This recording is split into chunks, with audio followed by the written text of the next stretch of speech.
Bonjour, bienvenue dans cette nouvelle séquence d'infos IMO en partenariat avec le portail immodésil.fr, l'IMO est là, et l'Observatoire de l'immobilier réunionnais. Nous allons nous intéresser à ce qui s'est passé au mois de juillet 2026 au travers de notre indice mensuel des marchés immobiliers exclusivité de l'Observatoire qui montre une situation relativement mitigée. On va voir ça tout de suite en détail. Donc, c'est un outil grand public. Vous allez sur le site immodésil.fr, vous cliquez sur nos outils, l'indice mensuel des marchés se trouve ici. Un bref laïus explicatif et on arrive tout de suite sur les résultats du mois de juillet. Je vous rappelle que cet indice mesure l'évolution des quatre principales composantes du marché immobilier ancien à La Réunion. Ces quatre composantes étant basées sur un indice de référence 100.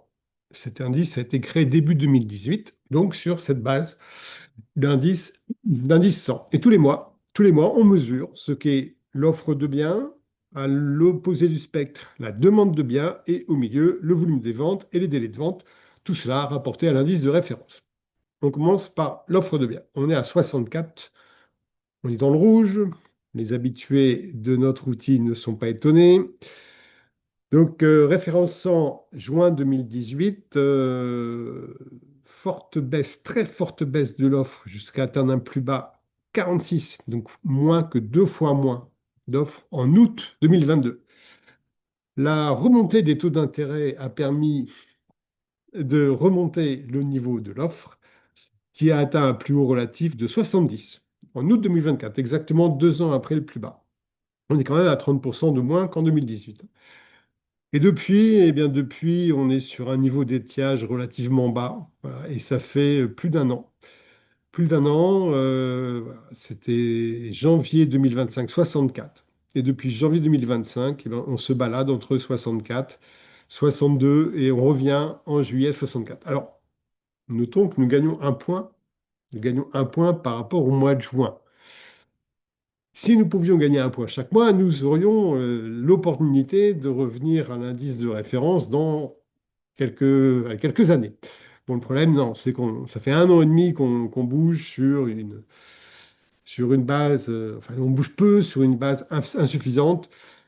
La conséquence, elle est très ennuyeuse pour les acquéreurs, donc qui ne mènent pas leur projet de façon confortable. Il y a une pression sur l'acquéreur parce qu'il n'y a pas assez de biens disponibles. Et ça incite également les vendeurs à parfois avoir des prétentions hors de marché pour leur prix et ça les amène à de mauvaises surprises. On va voir ça juste après. Donc voilà l'offre. Un léger progrès. À noter que le Sud s'en tire toujours mieux que les autres régions avec un indice 73. Donc on a une offre qui équivaut à trois quarts de ce qu'elle était en 2018. C'est pas si mal. La demande de biens. La demande de biens, indice 92, on est dans le rouge.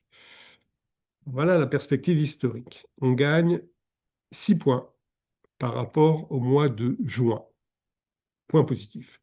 Point négatif, c'est le quatrième mois consécutif que l'on sous-performe l'indice de référence de 2018. Ça veut dire donc que la demande, même si elle remonte, est relativement faible, enfin elle n'est pas très satisfaisante. Si on s'intéresse au mois de juillet 2025, parce qu'il y a une forte saisonnalité de la demande à La Réunion, juillet 2025, on était à 82, donc 10 points de moins. Juillet 85, 2025, pardon, 82. Juillet 2024, on est à 98. Donc en fait, ce mois de juillet 2026 se situe dans quasiment l'exacte moyenne des mois de juillet des 2 années précédentes. Donc ça, c'est plutôt satisfaisant. Mais si on se reporte aux années précédentes, du coup, on est loin, même avant le coronavirus, avant la bulle immobilière. 2018, on était à 105 et 2019, on était à 127. Et donc 92, on est assez loin. Voilà. Donc une demande assez modeste, avec des régions qui s'en sortent pas mal. Le nord est à 137 notamment, c'est bien, hein. Le sud est à 99. Et une région qui traîne vraiment la patte, voilà, c'est la région ouest. On va aller voir ça tout de suite. Alors, c'est pas nouveau, hein. Voilà la région ouest. Vous pouvez faire un focus chez vous hein, sur la région qui vous intéresse le plus. Voilà, la demande de biens dans l'ouest est à 42. 42, tous les indices sont au rouge. Et quand on regarde la perspective historique, donc la demande d'acquisition dans l'Ouest, Donc ici, on est 42.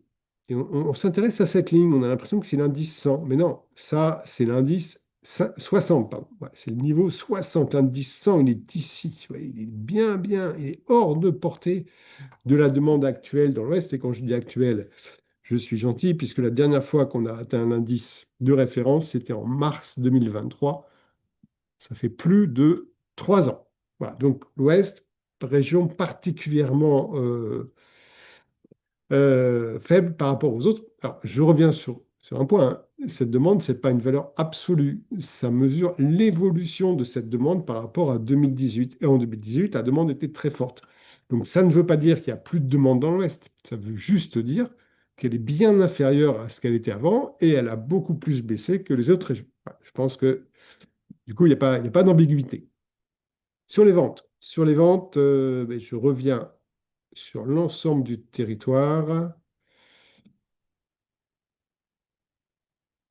Voilà, on est à 120. 120, on est dans le vert. Je clique immédiatement sur l'historique. On perd 29 points. On perd 29 points par rapport au mois de juin. Et si on se compare, si on compare ce mois de juillet au mois de juillet des années précédentes, 2025, on était à 149. 2025, il est ici. 149, hein, 149, 120, il y a 29 points d'écart. Et le mois de juillet 2024, il est ici, 147. Donc, on sous-performe clairement les mois de juillet des 2 années précédentes. Donc, c'est un constat plutôt négatif. Plutôt négatif. Il n'y a pas de réelle nouveauté au niveau national, ni au niveau international. Les deux conflits en cours perdurent, ce qui est une très, très, très mauvaise nouvelle. Et voilà, le mois de juillet donc perd 29 points par rapport au mois précédent. Donc pas d'explication particulière, on peut que dresser ce constat. Donc demande assez modérée et volume des ventes en corollaire également assez modeste. En termes de région, le nord est à 150, très bon chiffre sur le nord. Le sud à 148, bah, très bon chiffre aussi, hein, en fait. Non, le problème, c'est l'ouest. On a vu que la demande était très faible, bah, le volume des ventes également, on est à 62. À 62, base indice 100 en 2018. Donc l'ouest traîne et handicape en fait l'ensemble du marché par ces chiffres. Encore une fois, hein, c'est l'évolution et non pas la valeur absolue du volume des ventes, hein. C'est l'évolution du volume des ventes par rapport à 2018. Voilà pour les ventes. Et enfin, les délais de vente, on a 89, on est dans le vert, on a une légère augmentation par rapport au mois précédent. En chiffres précis, ça se traduit par 21,35 semaines. Entre le mandat de vente et le compromis de vente, bah, la moyenne, c'est 21,35 semaines. On rajoute une semaine par rapport à la période précédente, par rapport au premier semestre. C'est hyper long. C'est hyper long, c'est un peu plus de 5 mois. Et en fait, ça traduit donc, enfin, c'est l'une des conséquences de l'insuffisance de l'offre, hein, qu'on a vu, qui est à 64. Les vendeurs ont tendance à considérer que l'offre étant assez faible, ils peuvent en profiter pour fixer un prix de vente haut, puisque les acquéreurs subissent une certaine pression dans leur processus d'achat. Oui, mais ça, c'est une perception, même si elle n'est pas fausse. En fait, les conséquences sont fausses, parce que l'acquéreur, lui, il a deux limites. Première limite, elle est objective, c'est son pouvoir d'achat, et c'est la banque. Et là, il y a une limite, c'est 35% des revenus maximum qui doivent être consacrés au remboursement de l'emprunt. Voilà, donc c'est une limite objective, qu'il y ait une pénurie d'offres ou pas, une insuffisance d'offres ou pas, ça ne changera rien à cette limite pouvoir d'achat. Et il y a une limite subjective qui est le vouloir d'achat. Et le vouloir d'achat, qui est relativement élastique, mais là aussi il y a une limite, il y a un moment où l'acquéreur considère que cette acquisition, compte tenu du prix, ne vaut pas le coup. Et donc il va reporter son achat ou en tout cas pas acheter ce bien-là. Résultat, bah, beaucoup de propriétaires se trompent volontairement ou non sur le prix de mise en vente. On arrive donc à un délai de 21-35 semaines. C'est ce qu'il faut pour que ces propriétaires qui se sont trompés acceptent leur erreur et reviennent à un prix cohérent avec le marché. Cette proportion de vente négociée s'établit pour ce mois de juillet à 61,43%. Alors ça, c'est intéressant parce que le chiffre dans l'absolu est haut, hein. On est à plus de la moitié des ventes qui font l'objet d'une négociation. Mais on gagne 6 points on gagne 6 points par rapport au premier semestre. Et là, je l'avais déjà relevé au cours des analyses, au cours des derniers mois. On constate un certain nombre de ventes se font sans négociation.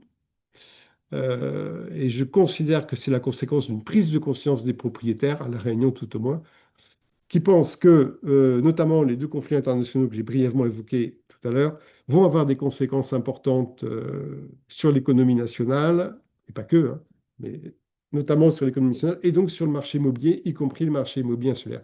Et ces propriétaires décident donc sagement de pondérer, de modérer leurs prétentions pour concrétiser rapidement leur projet de vente. Voilà. Et c'est un incident sur cette moyenne proportion de ventes négociées, donc qui gagne 6 points par rapport au semestre précédent et donc 61,43%. Je cite quand même l'Ouest parce que c'est bien, je ne critique pas l'Ouest, hein, c'est un chiffre. Proportion de ventes négociées dans l'Ouest au mois de juillet, 92%. 92% versus 61% moyenne insulaire. Et là, on retrouve exactement ce syndrome de la perception d'une offre insuffisante par les vendeurs qu'on a toujours rencontré dans l'Ouest, mais vous voyez qui perdure et là qui s'aggrave, 92% de ventes négociées. Je considère que si je suis propriétaire à la Saline-les-Bains, il y a peu d'appartements comme le mien à vendre à la Saline-les-Bains. Donc, du prix que je pense raisonnable, eh ben, je vais rajouter 10, 20, 30, 40, 50 000 euros. Après, c'est nos limites, en fait, hein. Et c'est le marché, en fait, qui va ramener ses propriétaires à la raison. Et dans le cadre de l'Ouest, c'est 92% des propriétaires qui ne peuvent pas réussir leur projet de vente dans le cadre financier qu'ils ont fixé au départ. C'est énorme. Pour ne pas vous trouver dans cette situation qui n'est pas confortable du tout, hein, pour l'acquéreur, ce n'est pas confortable, il y a une offre insuffisante, mais pour le vendeur qui se trompe de prix, c'est pas confortable du tout non plus. Il va attendre des semaines, il va multiplier les visites sans avoir jamais aucune proposition et son bien va finir par être dévalorisé. Donc, une seule solution, vous cliquez sur nos agences partenaires. Elles sont choisies, sélectionnées, elles sont formées à nos outils et elles ont un certain nombre d'obligations contractuelles à notre égard, l'Observatoire de l'immobilier. Et ça vous permet de recevoir des informations exclusives sur les prix du marché dans votre quartier, en s'appuyant sur les ventes effectivement conclues. Je ne parle pas des petites annonces, ça c'est à la portée de tout le monde, regardez qui vend quoi et à quel prix. Moi, je vous parle des ventes effectivement conclues dans votre quartier au cours des semaines précédentes, avec les photos des biens et leurs caractéristiques. Et trois infos essentielles: prix initial souhaité par le vendeur, prix final obtenu et le délai de vente. Ce sont des informations exclusives qui vous permettront de fixer le prix de vente de votre bien en parfaite cohérence avec le marché local à l'instant T. Et là, vous réussirez à mener votre projet dans les meilleures conditions, y compris un agenda très raisonnable. Je vous laisse donc agir en cliquant sur nos agences partenaires et on se retrouve le mois prochain pour mesurer l'évolution du marché au mois d'août. Kenavo.